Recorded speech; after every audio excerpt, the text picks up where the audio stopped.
What's up, guys, and welcome to the weekly Q&A. Real quick before questions, we have to give a shout out to our latest patron at the Jedi Master level, Jeff Ng. Jeff, thank you so much for your very generous contribution to our Patreon. Yes, it really means a lot to us and to the channel. Thank you. Our first question comes from Secret Corgi, who asks, what happened to the clones like Slick in the Clone Wars that betrayed the Republic? What happened to the arrested clones after Order 66? First of all, Secret Corgi is the best username ever. Agreed. I love that. Well, if you look at the real world and the consequences for treason, they're very rarely good. Yeah. And one of my favorite quotes from Arrested Development is when George Sr. says, I may have committed some light treason, but it shouldn't be that bad. It's a first offense. And his son, Michael, then goes, well, I've never heard of a second offense.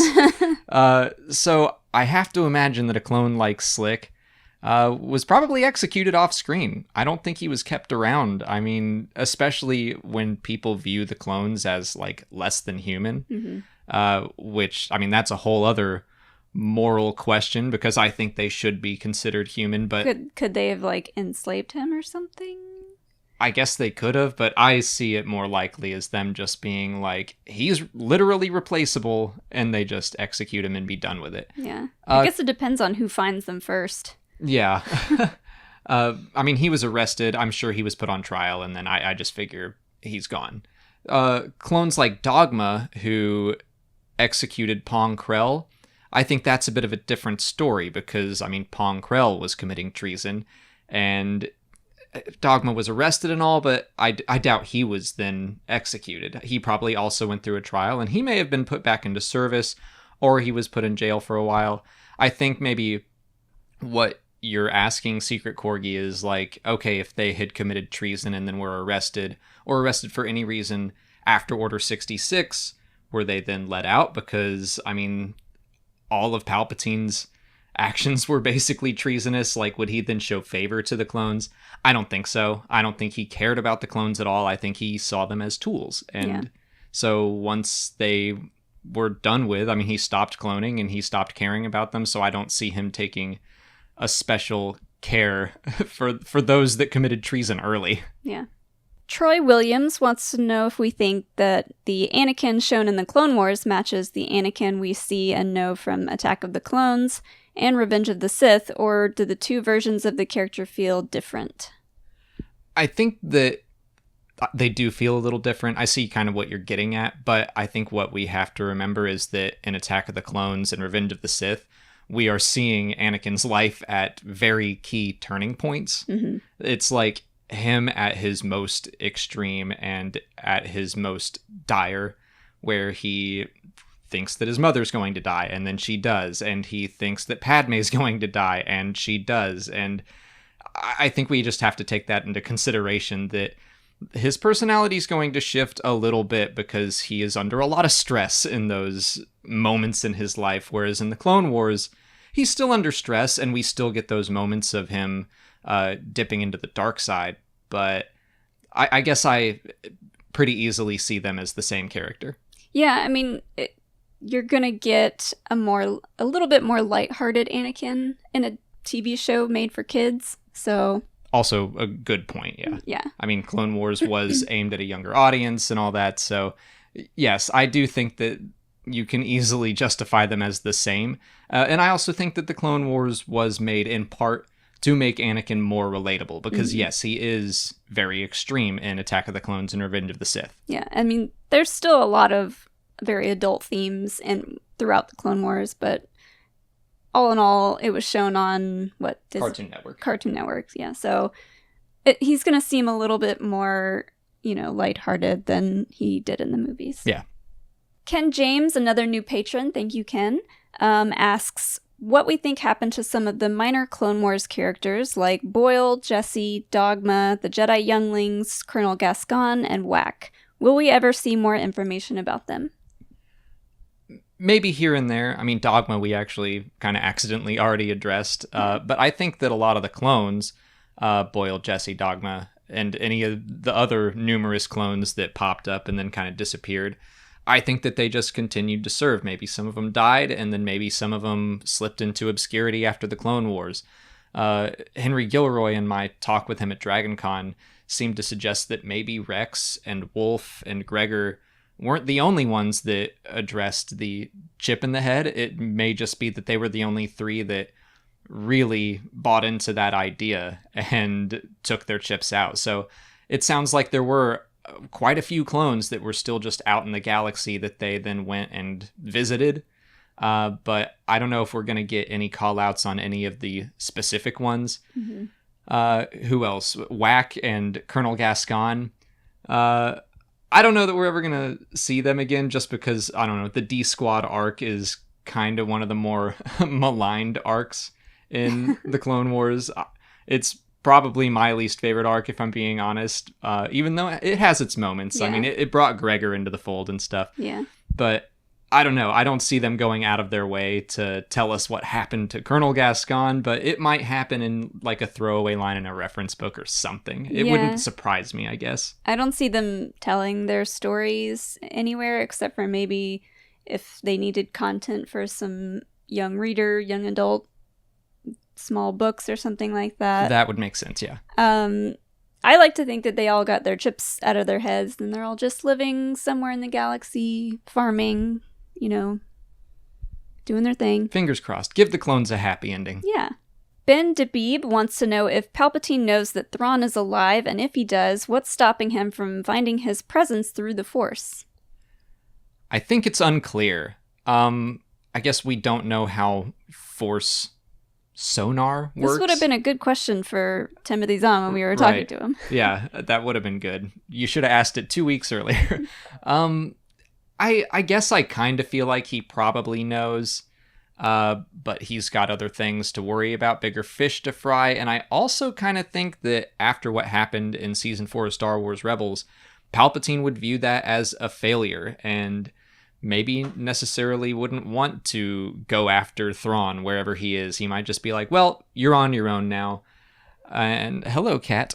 So I don't know. I feel like if he knows, he's just like maybe written Thrawn off and he's not his favorite pet anymore. Mm-hmm. And he's just moved on to other things. Maybe he can't sense him wherever he is now after Rebels. Yeah, that's the other thing. We don't know how exactly sensing people through the Force works. I mean, can you or else Ahsoka would have been able to sense Ezra. Right. Yeah, that's a good point. So, like, they would know exactly where he is. Yeah. So maybe they know that he's alive and out there somewhere, but just they don't know where.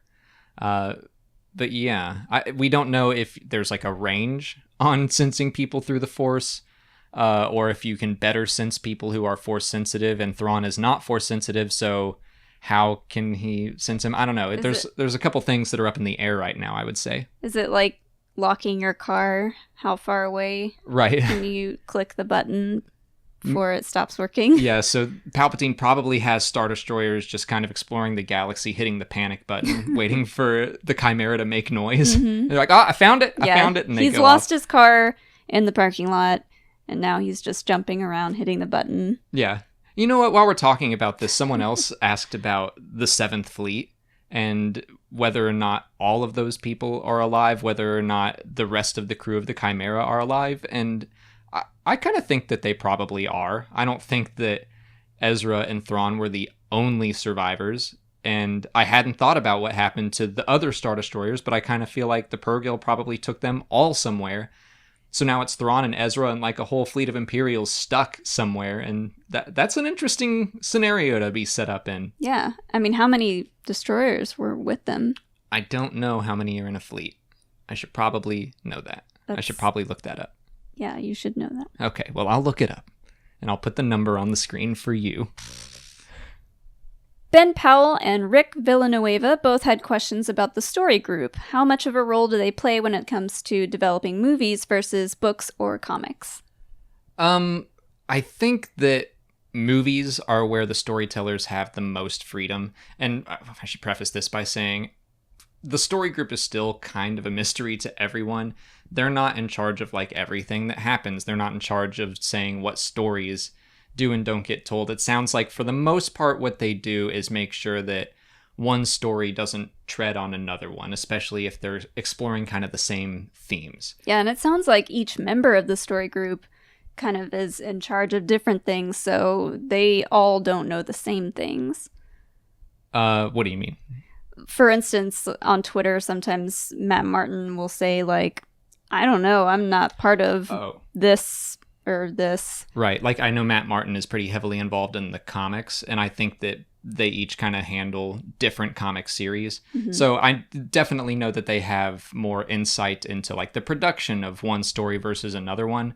But then ultimately, I think they would meet and be like, all right, here's kind of the state of the galaxy now, and here's what my story's doing, here's what my story's doing, and then they make sure that they don't clash. Movies, I think, are where the biggest twists and turns come, where we are going to explore big things first. Like, I think that we're going to really see the Old Republic, for example, first in a movie, and then it'll get fleshed out in books and comics and stuff. So movies, I think, have the most freedom.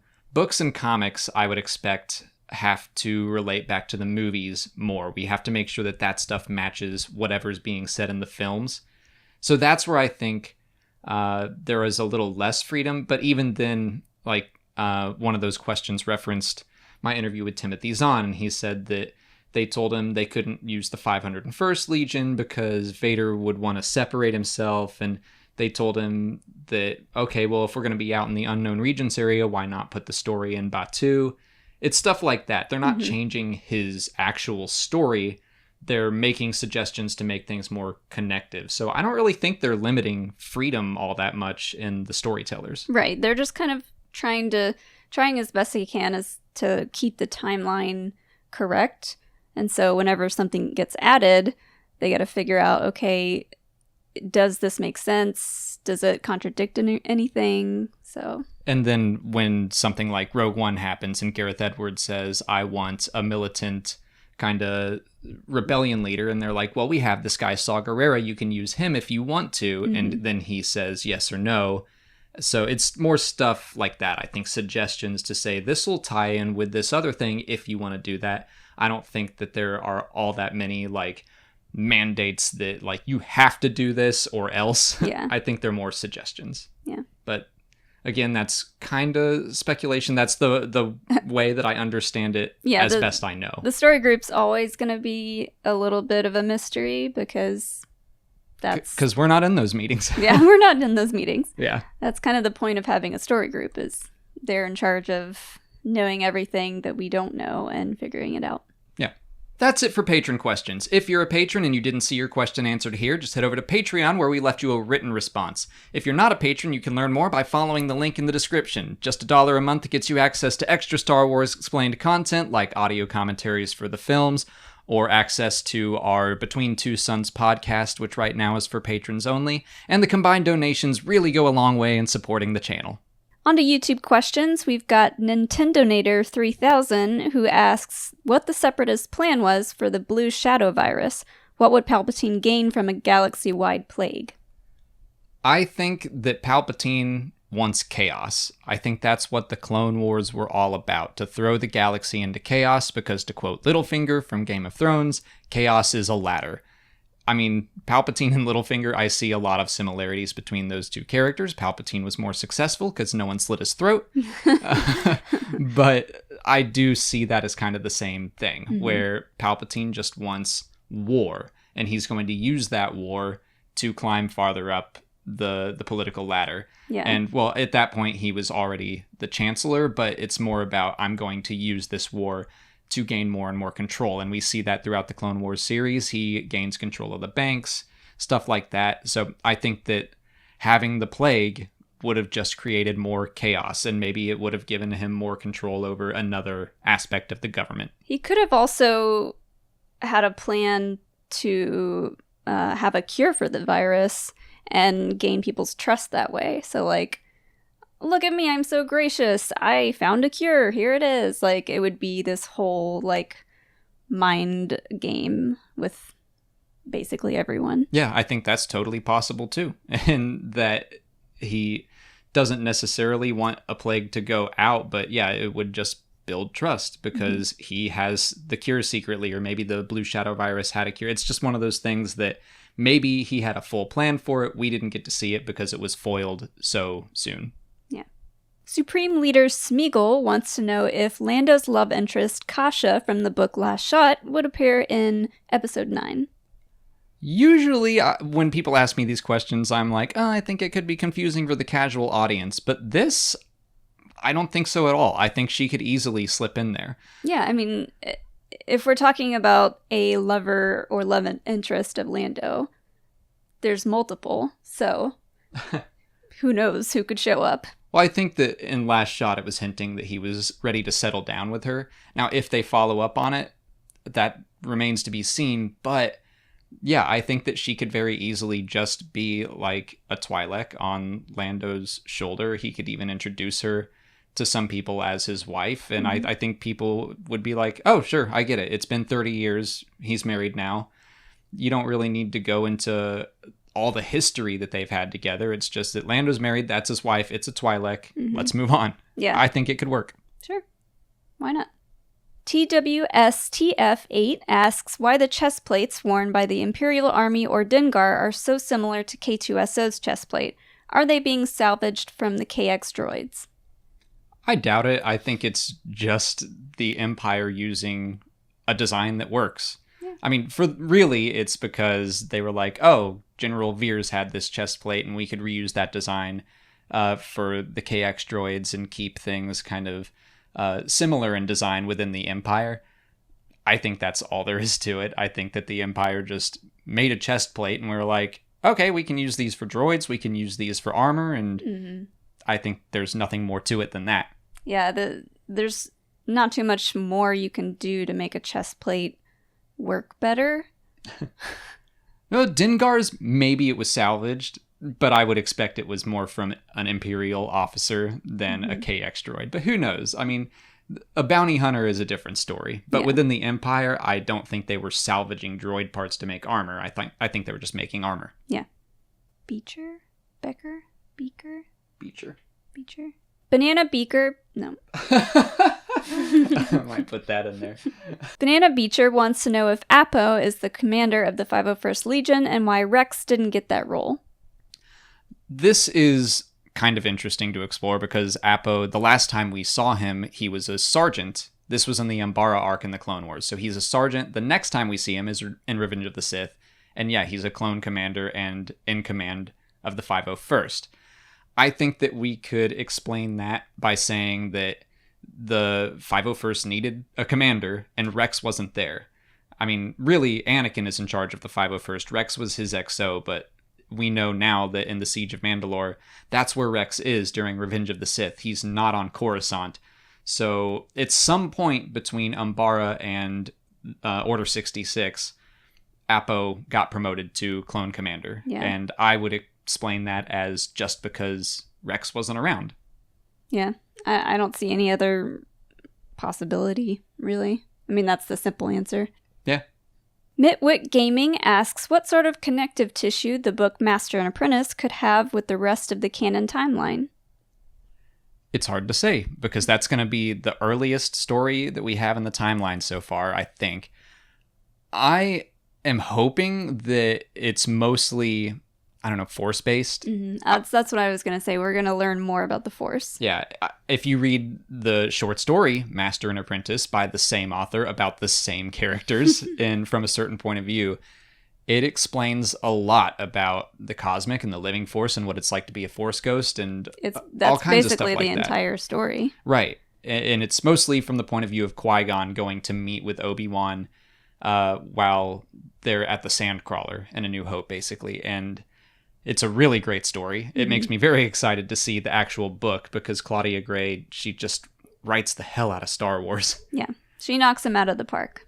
So I expect, especially with Qui-Gon in the mix, that we're going to get some trippy and fun new musings on the Force and how it works from Qui-Gon's point of view. Also, I hope just to get more backstory on Qui-Gon. Yeah, so maybe to connect things with the rest of the timeline, we could learn more about his apprenticeship under Count Dooku, and I guess he would just be Jedi Master Dooku at the time. But that would be really cool if we got to, if like the book had parts of Dooku and Qui-Gon. Yeah, because as far as we know, he hadn't fall into the dark side yet, and he was still part of the Jedi Order. So, I mean, Dooku might... Now I really want that. Dooku might be part of the Order in this story, and they might have a good scene together where it's Dooku and Qui-Gon and Obi-Wan. Although it kind of seems like Obi-Wan had never met him in Attack of the Clones, but that can be hand-waved away, I feel like. Wave it away. You didn't see this. Yeah. So yeah, those are my hopes for now. Mm-hmm. That's all the time we have for questions today, but before we go, just wanted to plug a couple of little extra projects we have going on. First is our Dragon Con cosplay video that we make every year. Well, Molly does all the hard work and editing and stuff, and they wind up being like my favorite videos on our channel. They're really fun to make. This is like our 5th or 6th one? 15, 16. I think it's our 4th.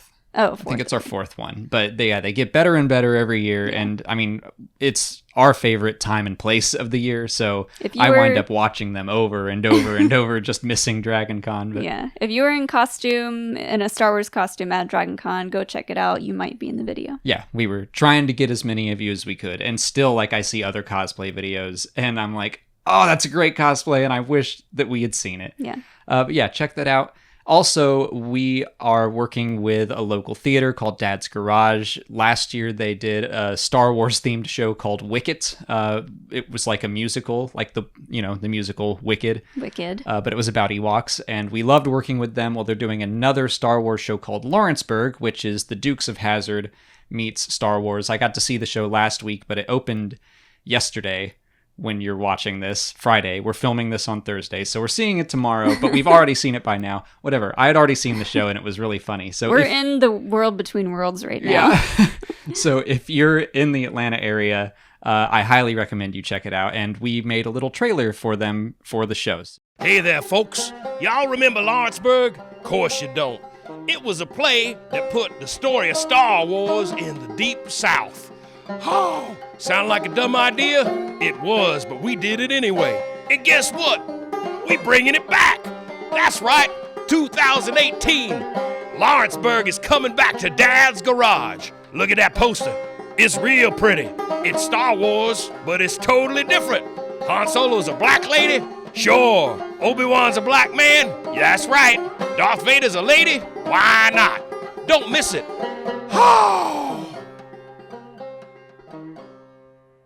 Thank you for watching that, and again, if you're in the Atlanta area, I really recommend you check that show out. But that's it for today. If you haven't already, please like this video, subscribe to the channel, and follow us on Twitter, Instagram, and Facebook. As always, thanks for watching, and may the Force be with you.